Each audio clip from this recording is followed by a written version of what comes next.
Hello friends. आज salon आणि makeup studio दोन्ही पण 7 वाजताच ओपन केलं होतं. हे फिश आहेत, सलोनमध्ये ठेवलेला आहे हा पॉट, फिश पॉट. 7 वाजता मेकअपला येणार होती ही आणि 7:30 वाजता आली. आम्ही मात्र सगळं आवरून बसलो होतो. मेकअप खूप जास्त सुंदर झाला होता, तिला पण खूप आवडला. आणि मुली काहीतरी कामासाठी माझी गाडी घेऊन बाहेर जात होत्या. आमचा आज पण हेअरस्टाईलचाच क्लास होता. 4th डे आहे आज. आणि मी त्यांना सगळ्या मशीनचं नॉलेज दिलं, थोडंसं राहिलं होतं कालचं ते.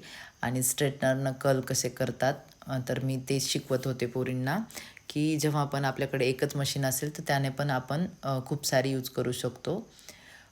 तर तुम्ही जर एखाद्या ठिकाणी ऑर्डरला जाताना फक्त तुमच्याकडे स्ट्रेटनर असेल तर त्यानेसुद्धा तुम्ही खूप सुंदर असे कर्ल्स करू शकता. आणि सगळ्या मुली इतक्या हॅपी झाल्या होत्या की त्यांना म्हणजे खूप टेक्निक आवडली ही. खूप छान असे कर्ल्स झाले होते तिचे. कुठल्या पण गोष्टीनं आपण एक आर्टिस्ट आहोत तर काही पण करता यायला पाहिजे. आणि अचानक आमचा क्लास चालू असताना एक ताई मेकअपसाठी आल्या होत्या आणि त्यांना 10 मिनटात मेकअप हवा होता. 10च मिनटात मी त्यांचा मेकअप केला आणि 5 मिनटामध्ये हेअरस्टाईल आणि 5 मिनटामध्ये साडी ड्रेपिंग. नवीनच होत्या, संभाजीनगरच्या होत्या त्या, पण त्या एवढ्या हॅपी झाल्या माझ्या कामाला बघून खूप. आणि त्यांचं बाळ होतं छोटंसं, म्हणजे ते स्टुडिओमध्ये बसतच नव्हतं, ऑफिसमध्ये छान राहिलं होतं, कारण की स्टुडिओमध्ये खूप साऱ्या जणी होत्या तर ते रडत होतं. म्हणून मी त्यांचं ऑफिसमध्येच हेअरस्टाईल उभ्या असतानाच ते बाळाला घेऊन थांबल्या होत्या, तरी पण मी तशीच त्यांची हेअरस्टाईल आणि साडी करून दिली. आणि त्या पण एवढ्या हॅपी झाल्या, एवढ्या खुश झाल्या. मला म्हणल्या नक्की जेव्हा मी नेक्स्ट टाईम येईल तेव्हा तुम्हाला भेटायला नक्की येईल.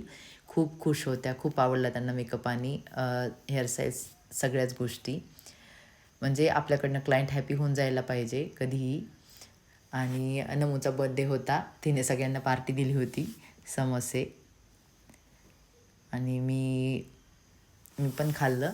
आमचं सेशन चालू झालं हेअरस्टाईलचं. नंतर मी आज सगळ्या मशीनचं नॉलेज, जसं की स्ट्रेटनिंग, क्रिम्पिंगच्या मशीननं स्ट्रेटनिंग कशी करू शकतो, कर्ल स्ट्रेटनरनं कसे करू शकतो, अशा सगळ्या गोष्टी आज मशीनचं पूर्ण नॉलेज दिलं होतं. आणि सगळ्या गोष्टी करूनही दाखवल्या होत्या. जेव्हा आपण एकही मिनिट टाईमपास करत नाही क्लासमध्ये तर खूप साऱ्या गोष्टी शिकवणं होतात.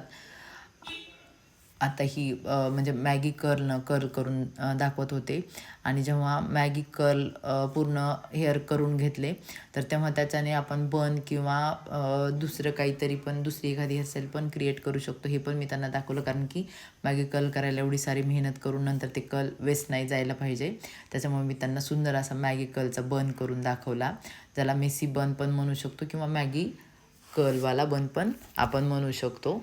तो खूप सुंदर झाला आणि सगळ्यांना खूप आवडला. आणि माझी जरा तब्येत बरी नव्हती, मग साहेब म्हणले तुला थोडं फिरून आणतो.